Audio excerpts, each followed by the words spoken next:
Excel COUPNCD function. This function returns the next coupon date after the settlement date. The NCD in the name stands for next coupon date. The syntax is COUPNCD with parameters settlement, maturity, frequency, and an optional basis. Note that this function returns a date serial number, so you need to format the result cell as a date. There are 4 arguments: settlement, the settlement date of the security; maturity, the maturity date; frequency, the number of coupon payments per year, which can be 1 for annual, 2 for semi-annual, or 4 for quarterly; and basis, an optional day count basis type from 0 to 4. Here's an example. We have a security with a settlement date of January 25, 2011, maturing on November 15, 2011.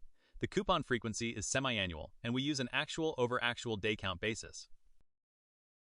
The COUPNCD function returns May 15, 2011. This is the next coupon payment date after the settlement date of January 25, 2011.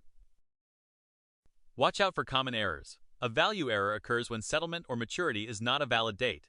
A num error occurs when frequency is not 1, 2, or 4, the basis is out of range, or the settlement date is on or after maturity. Key points to remember. COUPNCD returns a date serial number, so format the cell as a date. Its companion function COUPCD returns the previous coupon date. All date parameters are truncated to integers.